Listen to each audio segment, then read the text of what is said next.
Welcome back, students. This is going to be module 2. We're going to get into some specified functions related to finance and anything that you will use in the business world as well. But these functions are related to finance specific problems, and let's go through a couple of them in this video. So let's switch over to the PowerPoint presentation really quickly. We're going to be going through some finance related functions. Again, these have applications to functions in the real world and some business problems that you might solve as a business analyst, as a major in with business analytics. So make sure to check these out and keep these in mind.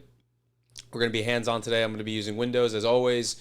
If you guys have any questions during the hands-on tutorial, please email me, Matthew, NGUYE 2023 at fau.edu. It'll be about 20 minutes in this video, in this module as well, since it'll be the only video for this module. These are the different functions and formulas that we'll be going over today. Now, let me stop talking, take a second, read these over, and let's get into the workbook. All right, guys, so these are the functions that we're going to be going through in today's video. Let's just get started with the PV function. Let's do it. So the present value function, what does it entail? So let's say that we have an interest rate of 5%. We have 15 years that we expect to get 5%, and we expect at the end of 15 years, we're going to get 100,000. So let's clear this out as always, and let's start with the function. So the function is going to be easy peasy PV. Present value, we're going to take the interest rate here, and the interest rate will be on an annual period. So if you need to adjust that, adjust that. We'll do a comma. Number of periods, again, will be on an annual period in this basis, so we'll do 15. And the payment in this case, be very careful that you don't put payment as the next argument. And as we've gone over again in Excel, if you want to skip an argument, you can just press the another comma to skip it. But in this case, the reason why we're not doing a payment is because it's going to be the ending future value. In the next case, I'll show you guys something with a payment. So we're gonna want to do this, and the future value is not a required argument, but in this case we do have the future value. Now I'm going to put it in, but you'll see why in a second. I'm going to change it. We're going to get negative 48,000. In this case, what we're going to do is we're going to change the future value to a negative. That way we can get the positive present value, or you can just do negative PV and get that as a positive present value. So easy and pretty good there. Just want to make you guys aware of this function. You guys can also solve this function with some formulas as well, and just putting together your own function, but Excel offers it, so why not use it and why not leverage it, right? So let's do the present value for an annuity in this case. An annuity is just being paid on a recurring basis. So let's start with the PV formula here. So we'll start with PV. We'll choose the interest rate again. We'll choose the number of periods again. Now, instead of doing the future value here, we're going to do a negative 10,000. That way we don't get a negative present value. Again, that's like you paying out 10,000 every year. So think of that as a negative. Press enter, and the present value of this annuity will be 77,000. Okay, great. Let's go to future value. So for the future value, it's going to be something similar. We're going to press FV as future value. We'll take in the interest rate.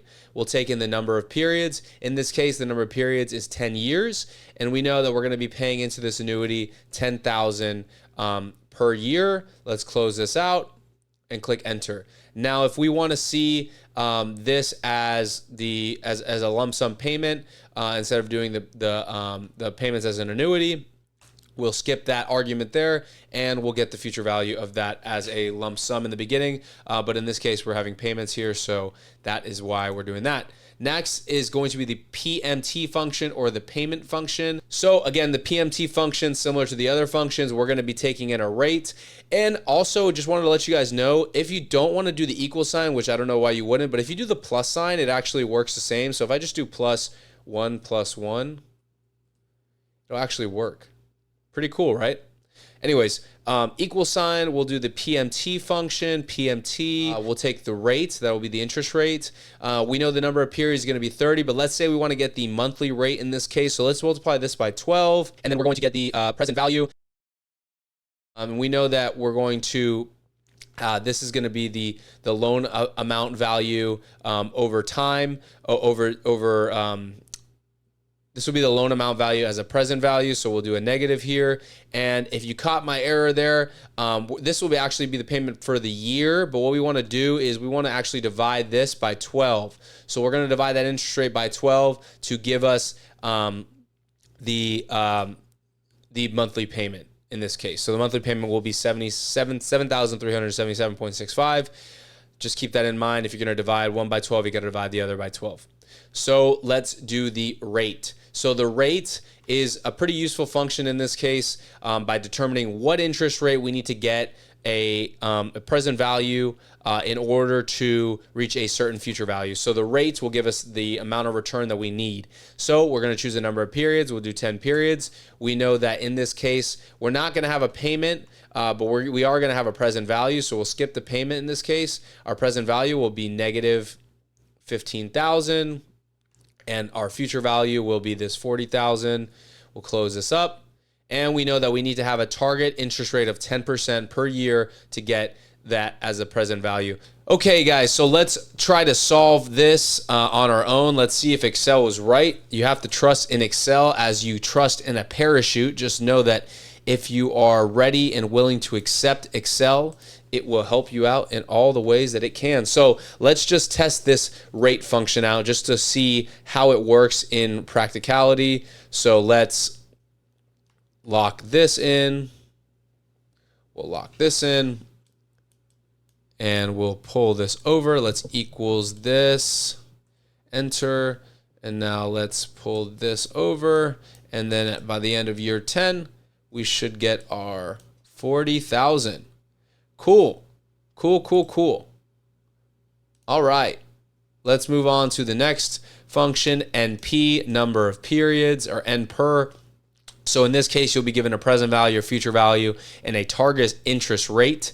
And you'll know how many years will it take at this interest rate to take this amount of money and turn it into this amount of money, right? We want to know at how long can we expect to become millionaires if we have this current amount of money and we want to get this as our end value, right? So in this case, 47 years, but let's walk through the function. Pretty straightforward, but let's do it. N per, we're going to get the rate. We're going to get the payment. In this case, there's no payment. We'll take the present value, which is the present value, and we'll want our future value in here. And then, boom, we get our 47. Now, let's say we want to know the least amount of time. 47.1 years won't work. So let's use the round function, round up to 0 digits, click enter. So 48 years approximately to get us to our goal, but I'm gonna change this back so you guys can see. All right, we're flying through these and I love it. The NPV value. So the NPV value is gonna get you a net present value of consistent cash flows. In this case, we have an 8% discount rate and we have a series of cash flows here. So let's get our NPV of this case. So we'll do the NPV, we'll get the rate. In this case, we have a cash outflow, so we'll want to get all the cash inflows first, right? In year 0/year 1, we have a cash outflow, and then we'll just add that back. That will get us the true NPV, but the actual NPV formula will factor in a series of cash flows. So, let's go back to that.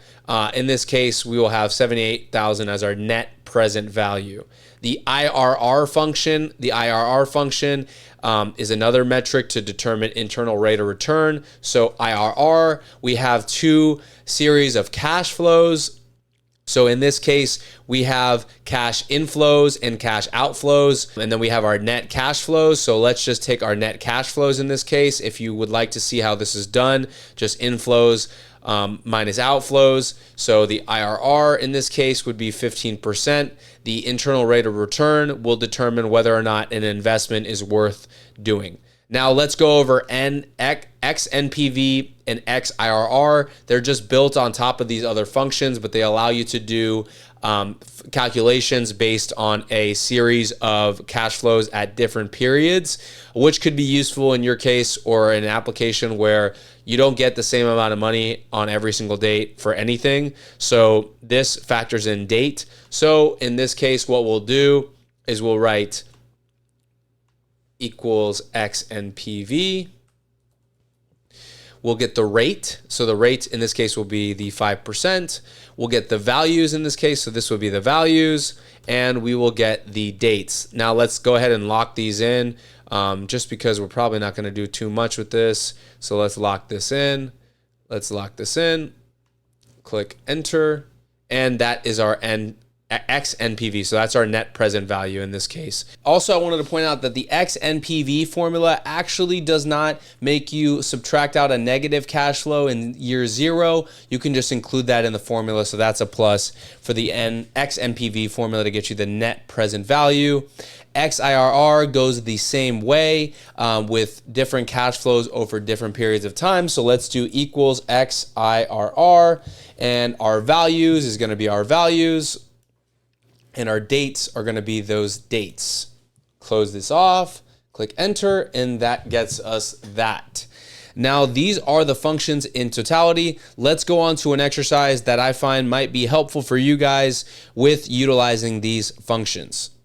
Okay, guys, let's do the exercise. So let's say our name is Arthur and our mom shoots us this text. We are given a list of watches from our family member that were comparable to the watch that we have, the UAF Gerald watch. We want to make the assumption that all of the watches on the market with their respective gains will be enough to give us a price point to sell the UAF Gerald watch on the market. So once we figure out what we should sell this watch for, we want to figure out at what rate must we invest this lump sum of money in order to get that $30,000.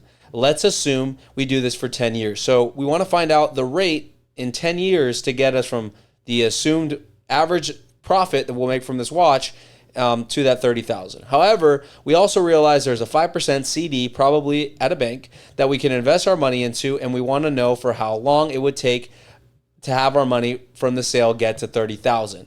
It is assumed the watch was purchased by Dad around $50 at the time. Can you help us? Let's build a quick calculator for Mom and let's get this settled out. So let's write the rate of the CD will be 5%. We know that the future value will be $30,000. Now let's try to get the average, or let's get the assumed profit. So we were given some of this data. We have the watch, the purchased at, and then the year of 2020. So let's take the most recent year and the most purchased, the purchase price at. So let's say average equals average. Do the average of 2020. Right? So that'll give us the average price that we'd be able to sell it at according to Mom's standards. And let's do the average of what these watches were purchased at, which are comparable watches. Click enter. So we know that the assumed profit from selling the UAF watch will be $10,443. We know that there's a CD at 5%. So let's use the proper function to get the number of periods. So we'll use the N per function. We will take the rate at 5% of this CD. We will have no payment, but we'll have a negative present value because we're investing it.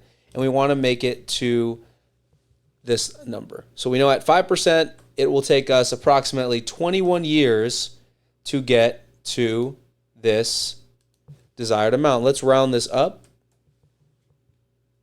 Round up. So 22 years. Let's move this over. Years to reach goal. Maybe let's title this CD. Let's format this so it could be across a selection. So we know this is the CD. We also know that there is a chance that we invest it in somewhere else, right? So let's copy some of these assumptions. Let's copy the assumed profit. So we'll copy this formula here. assumed profit.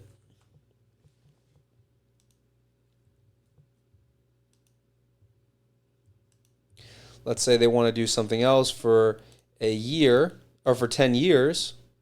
What function will we use? Pause the video and see if you can find out. Let's do number of periods and periods. So she wants to try for 10 years. The future value will be again that 30,000. Right? And let's see what rate that we will have to get to reach that with these constraints. Equals rate, number of periods, the payment, no payment, the negative present value, the future value. Boom. So we need to get an 11% rate in order to reach that $30,000 goal if we do 10 years of investments. And this wouldn't be the CD, this would be other investment. Or do we do the CD? In this case, it makes a little bit more sense to probably do the 10-year period, as she said, but we also have this option to do the CD. It'll just take 22 years, which is like almost 2.5 times however long she wants to invest the money in. So in this case, I would say, Mom, even though the CD is a very secure investment, I think that we can do it in 10 years because the rate is only 11%. It's not that much more than that 5% CD rate. So let me invest the money, Mom, and let us get to that 30,000. Okay, guys, I hope you guys enjoyed this quick exercise, and I hope you guys enjoyed the video on the finance-related functions. Stay tuned for the next module to learn intermediate functions with Excel. I will catch you guys on the next video. Thank you guys for watching, and thank you for enjoying this course and learning what you can learn about Excel. And I hope to get you guys prepped up and ready for your future in Excel and the business world. Take care and have a great day.